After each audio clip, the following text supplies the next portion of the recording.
जो चीज़ हर जगह मिल रही है वो लोकल है।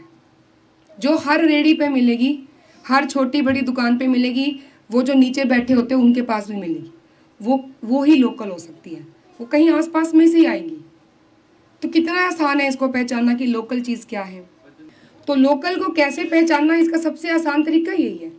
जब हम सब्जी मंडी जाएंगे तो जाके जो चीज़ सबके पास है वो लोकल है, क्योंकि वो वहीं से पैदा हुई, फटाफट से वहाँ वो लेकर आ गए, रोज़ का रोज़ लेकर आएंगे। Number 1 local. Number 2 seasonal.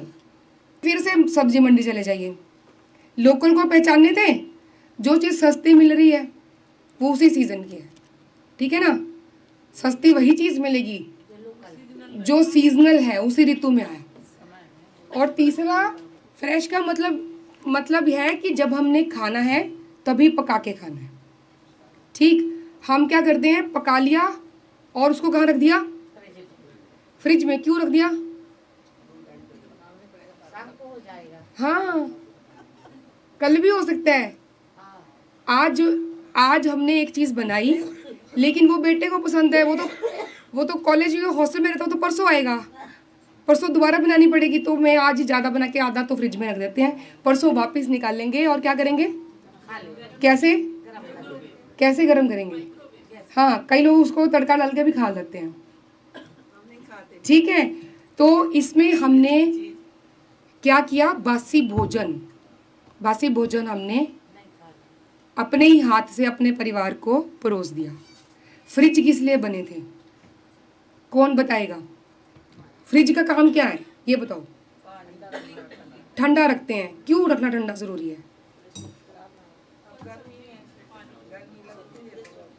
सब्जी फ्रेश रहता है। नहीं फ्रिज में रखेंगे तो क्या होगी, जल्दी खराब हो जाएगी। लेकिन कौन सी सब्जी जो ताज़ी है, जो बनी नहीं है, जो कच्ची सब्जी है, उसके लिए था। जिनकी शेल्फ लाइफ नहीं है, वो जब हम लेकर आए हैं तो 3-4 दिन तक हमारी चल जाए, इसलिए हम फ्रिज में उसको रख सकें। लेकिन हमने क्या किया, वो लाए, पकाई और भर दिया फ्रिज। अपना फ्रिज जाके देखना, सांस नहीं आ रही होगी फ्रिज को सांस नहीं आती भाई साहब। हाँ, गंध आने लगती है। फ्रिज में रखा हुआ पानी भी नहीं पीना चाहिए, है ना। तो वो हमने क्या किया, उसी फ्रिज को हमने अपनी सुविधा के खातिर अपनी और अपने परिवार की सेहत खराब करने का एक जरिया बना लिया, उसी फ्रिज को। तो खाने के लिए 3 ही रूल्स हैं, 1 2 3, लोकल, सीजनल और फ्रेश। लोकल खाना है, कैसे पता चलेगा लोकल कौन सा है?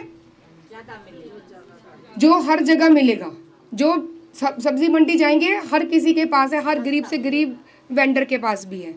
जो सस्ता मिलेगा वो सीजनल है, और जब खाना है तभी पका के खाइए, ठीक है।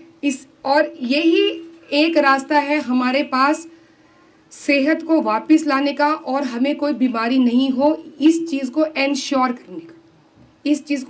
करने का। हमसे पूछते हैं लोग कि मुझे तो दिक्कत ये होगी, मेरे बच्चे को नहीं हो, इसके लिए कोई दवाई बता दीजिए। कोई दवाई नहीं है, दवाइयाँ तो बंद करनी है।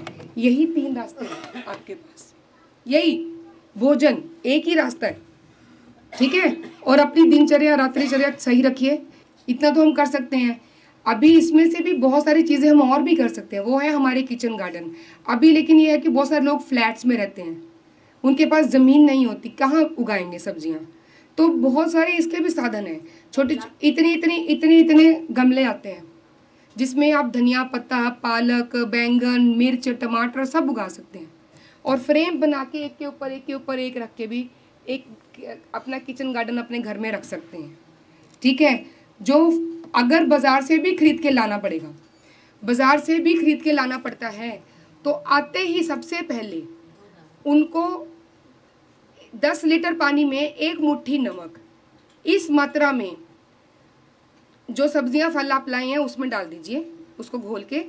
इस मात्रा में, ज़्यादा चाहिए पानी तो ज़्यादा डाल लीजिए ऐसे। तो 10 लीटर पानी में 1 मुट्ठी नमक, इस तरह से उसमें आप उसको भिगा रहने दीजिए 10-15 मिनट। उसके बाद ताज़े पानी के नीचे 1 मिनट तक आप उसको धो लेंगे, तो जो उनकी सतह के ऊपर केमिकल्स होते हैं, पेस्टिसाइड्स, इंसेक्टिसाइड जो स्प्रे किए होते हैं, 90% तक वो निकल जाते हैं, 90% तक। उसके बाद उनको सुखाए, यानी कपड़े से पोंछिए या हवा से सूखने दें, फिर उनको फ्रिज में रखें। हम लाते ही लिफाफे के लिफाफे फ्रिज में भर देते हैं, वही हाथ हमने उस फल को लगाया, वही हमने खाने को लगाया, वही पके हुए को लगाया, वही हमारे हाथों से ही वो केमिकल्स इधर से उधर ट्रांसफ़र होते हैं। ये NIN जो नेशनल इंस्टीट्यूट ऑफ न्यूट्रिशन है, उनकी गाइडलाइंस में भी ये लिखा हुआ है कि आप डी पेस्टिसाइड कैसे कर सकते हैं अपने फूड को। NIN वालों ने भी लिखा हुआ है, ठीक, जो वो आयुर्वेद के लोग नहीं हैं, लेकिन उन्होंने भी ऐसा लिखा हुआ है कि अगर आप मार्केट से लेकर आते हैं, फल को भी उसकी मिठास नहीं जाती है। तो ये कुछ छोटी छोटी चीज़ें ऐसी हैं जो सुनने में छोटी लग रही हैं, लेकिन इनका असर हमारे शरीर पर कितना बड़ा है ये भी अगर हम देखेंगे तो वही हमारे जो बड़े बुजुर्ग हमारे घरों में हैं, उनके पास अगर हम कभी बैठे हैं जाके समय निकाल के, उनसे पूछें कि वो क्या खाते थे, क्या करते थे, फिर हम लोग, लेकिन एक बात और, जो चीज़ें हमारे बड़े बुजुर्ग खाते थे उनकी फिजिकल एक्टिविटी भी उसके हिसाब से रहती थी। वो पूरा दिन शारीरिक कसरत, शारीरिक श्रम करते थे, मेहनत का काम करते थे, ठीक है। हम लोग क्या करते हैं, पूरा दिन, आधे से ज़्यादा दिन तो कुर्सी पे ही बैठे रहना होता है। हाँ, घर पे तो टीवी के इतने, एकता कपूर तो धड़ाधड़ सीरियल बनाती रहती है, और हम ही लोग देखते हैं तभी वो बनाती है ना। और बैठे पॉपकॉर्न खाते गए, और एक के बाद एक, मुझे तो सीरियल्स के नाम नहीं पता, मैं देख ही नहीं पाती हूँ, है ना। वो देखते जाते हैं और बैठे रहते हैं। ऑफिस में जाते हैं, वहाँ भी हमारे सामने कंप्यूटर भाई साहब हैं, हम उसको छोड़ के जा नहीं सकते कहीं, वही हमारी रोजी रोटी का जरिया है। कई लोग वर्क फ्रॉम होम करते हैं, वो भी यही करते हैं। लेकिन हमें दूध पीना है, हमें दही खाना है, हमें पनीर खाना है, हमें घी खाना है, क्योंकि वही सेहत का खजाना है। तो भैया उसके हिसाब से आप सारा दिन भागो भी, वो तो भागना तो हमने है नहीं, तो वो क्या करेगा हमारे शरीर में जाके, उसको पचाएंगे कैसे। जो चीज़ हमारे शरीर में पचेगी नहीं, अधपका खाना होगा, वो रस नहीं बन सकता। रस नहीं बनेगा तो वो हमारे ब्लड में नहीं जाएगा, हमारे शरीर को पोषण नहीं दे सकता। वो रस नहीं बन के वो विष बन जाता है, आधा पका हुआ। वो विष जो होता है उसको आम कहते हैं आयुर्वेद की भाषा में। वो आम बन के बॉडी में घूमने लगता है, जहाँ जहाँ उसको जगह मिली वहाँ वहाँ इकट्ठे हो गए। फिर एक बहुत बड़ी सेना तैयार कर ली अपनी, और धीरे धीरे करके जब सेना अच्छी खासी तैयार होगी, चुपचाप अंदर खाते, तब वो देखते हैं अभी कहाँ कौन कमज़ोर है। लीवर कमज़ोर है, किडनी कमज़ोर है, दिल कमज़ोर है, कहाँ कमज़ोर है। जहाँ हम लोगों को बड़े स्मार्ट होते हैं, बड़े तेज़ हैं, तो वो वहीं अटैक करते हैं जहाँ कमज़ोर होते हैं हम।